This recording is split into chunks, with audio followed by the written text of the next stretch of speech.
वस्तु विक्रय अनुबंध में एक बहुत ही महत्वपूर्ण क्वेश्चन पूछा जाता है कि अदत्त विक्रेता से आपका क्या अभिप्राय है।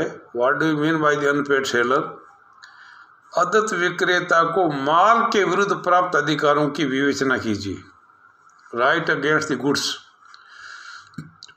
एक्चुअल में अदत्त विक्रेता को दो अधिकार प्राप्त होंगे, एक तो माल के विरुद्ध अधिकार और दूसरा क्रेता के विरुद्ध व्यक्तिगत अधिकार। ये जो क्वेश्चन मैंने आपको बताया है इसमें राइट अगेंस्ट द गुड्स, माल के विरुद्ध अधिकार के अपन चर्चा करेंगे।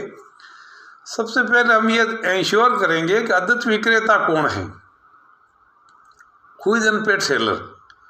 First and foremost thing is that we must have to sort out the meaning of the unpaid seller, क्योंकि ये जो अधिकार दिया हुआ है ये केवल अदत्त विक्रेता को ही उपलब्ध होगा, क्योंकि इसमें माल क्रेता को बेच दिया जाता है, माल के स्वामित्व का भी हस्तांतरण हो जाता है। ध्यान देंगे आप शब्दों पे, माल के स्वामित्व का भी हस्तांतरण हो जाता है, लेकिन विक्रेता किसी न किसी कारण से अदत्त हो जाता है।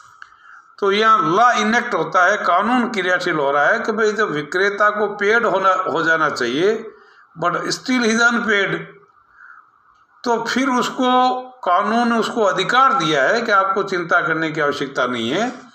यदि माल के स्वामित्व का हस्तांतरण भी हो गया और माल यदि आपके पास में पड़ा है तो हम माल के विरुद्ध भी आपको अधिकार देंगे, और यदि माल गलती से क्रेता था उसके एजेंट के अधिकार में चला भी गया तब भी आपको चिंता की कोई जरूरत नहीं है। आप क्रेता के विरुद्ध जो व्यक्तिगत अधिकार है वो बिल्कुल विक्रेता को उपलब्ध रहेंगे। तो सबसे पहले हम ये डिफाइन करेंगे कि अदत्त विक्रेता क्या है। सेक्शन 45 सब सेक्शन 1 अंदर लिखा है कि अदत्त विक्रेता से अभिप्राय ऐसे विक्रेता से हैं जिसको माल का पूरा अथवा आंशिक मूल्य प्राप्त न हुआ हो, अथवा माल के बदले में, मूल्य के बदले में विनिमय साध्य विलेख, नेगोशिएबल इंस्ट्रूमेंट, जिसको अपन चेक, प्रतिज्ञा पत्र, विनिमय पत्र कहते हैं, बदले में विनिमय साध्य विलेख प्राप्त हुआ हो परंतु वो अनादृत हो गया हो। तो दोनों ही स्थितियों के अंदर जो है, दोनों ही स्थितियों के अंदर वो अदत्त विक्रेता माना जाएगा। पुनः मैं दोहरा रहा हूं, अदत्त विक्रेता वो विक्रेता है जिसको पेड हो जाना चाहिए but still he is unpaid, अभी भी वो अदत्त है। तो कानून ने उसको जो है अधिकार दिए हैं। तो कानून ने माल के विरुद्ध जो है वो 3 अधिकार दिए हैं। माल के विरुद्ध अगेंस्ट द गुड्स 3 अधिकार दिए हैं, जिसमें एक है ग्रहणाधिकार, जिसको एक्सप्लेन किया है सेक्शन 47 से 49 तक। 46 के अंदर क्लासिफिकेशन किया है against the goods and against the buyer. 47 से 49 तक जो धाराएं हैं वो पहला अधिकार जो अपन बोलते हैं ग्रहणाधिकार, 3 अधिकार दिया है। पहला है ग्रहणाधिकार, दूसरा है माल को मार्ग में रोकने का अधिकार, वो 50 से लेकर के 52 तक की धाराएं हैं, और तीसरा हम देंगे पुनः विक्रय के अधिकार। ये सेक्शन 54 की बात है जो पहले भी कहीं न कहीं जिक्र आया है। तो माल के विरुद्ध 3 अधिकार है, तीनों को अपन ठीक से समझने का प्रयास करेंगे। पहला अधिकार, अगेन आई एम रिपीटिंग, माल के विरुद्ध पहला अधिकार है ग्रहणाधिकार, दूसरा है माल को मार्ग में रोकने का अधिकार, in transit, stoppage in transit, और तीसरा है माल को पुनः विक्रय का अधिकार। अब इन तीनों बातों को अपन ठीक से समझ ले, और तीनों ही एक दूसरे के साथ में इंटरकनेक्ट है। पहला है ग्रहणाधिकार। ग्रहणाधिकार बेसिकली शाब्दिक अर्थ है माल को रोके रखने का अधिकार। अब ध्यान देंगे ये अधिकार विक्रेता को कब प्राप्त होगा, इसकी कुछ दशाएं हैं, कुछ शर्तें हैं। यदि विक्रेता ने माल उधार बेचा है, माल उधार बेचा है तो वो अदत्त नहीं माना जाएगा, तो फिर वो अदत्त नहीं माना जाएगा। अगर मान लीजिए उधार बेचा है और उधार की अवधि समाप्त हो गई, माल अभी भी विक्रेता के पास में पड़ा है, वो आदत की श्रेणी के अंदर माना जाएगा। इसी तरीके से माल पर पोजेशन होना चाहिए।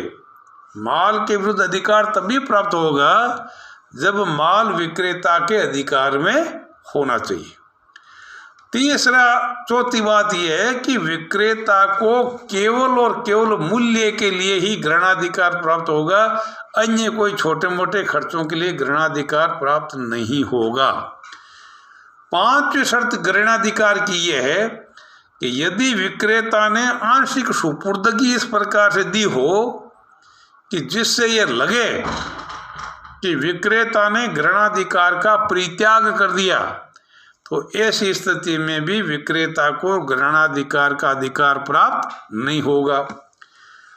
नेक्स्ट बात है अविभाज्य अधिकार। बहुत जोरदार पॉइंट। अविभाज्य अधिकार का मतलब यह है कि यदि क्रेता ने आंशिक भुगतान कर दिया, माल पूरा का पूरा अभी भी विक्रेता के पास पड़ा है, तो आंशिक भुगतान के बदले भी विक्रेता पूरे के पूरे माल को जो है वो अपने पास में रोक सकता है। इसी तरीके से चाहे किसी भी रूप में माल अगर वो अदत्त है, चाहे निक्षेप गृहीता के रूप में है या किसी भिन्न रूप में है, वो माल पड़ा है, विक्रेता अदत्त है, तो ऐसी स्थिति में माल के विरुद्ध जो ग्रहणाधिकार है इसका उपयोग किया जा सकता है। तो ग्रहणाधिकार की सबसे बड़ी बात यह है कि विक्रेता अदत्त होना चाहिए, माल विक्रेता के पोजेशन में होना चाहिए और मैंने शर्तें बताई, आंशिक सुपुर्दगी इस प्रकार से नहीं देनी चाहिए जिससे लगे कि उसका मंतव्य संपूर्ण सुपुर्दगी का है। तो ये बातें अगर उधार की अवधि जो है अभी समाप्त नहीं होनी चाहिए। अगर उधार की अवधि समाप्त हो गई, माल अभी भी विक्रेता के पास में है, तो ग्रहणाधिकार होगा। तो अब सवाल ये है कि ग्रहणाधिकार का अंत कब होगा? तो सीधा सिंपल गणित है कि ग्रहणाधिकार का अधिकार विक्रेता को तभी प्राप्त होगा जब माल विक्रेता के पोजीशन में है, उसके अधिकार में है। जैसे ही माल क्रेता उसका एजेंट के अधिकार में चला गया, क्रेता अथवा उसके एजेंट के अधिकार में चला गया, तो फिर वो ग्रहणाधिकार की जो अवधि है वो समाप्त हो जाएगी। या मान लीजिए क्रेता ने भुगतान प्रस्तुत कर दिया, तब भी वो ग्रहणाधिकार नहीं कर सकता। या उसने उधार की अवधि बढ़ा दी, तब भी वो अदत्त नहीं रहा, तब भी किसी भी तरह से माल को जो है वो रोक नहीं सकता। इसी तरह से मैंने आपको बताया कि अगर आंशिक सुपुर्दगी इस प्रकार से दी है, तब भी वो माल को नहीं रोक सकता।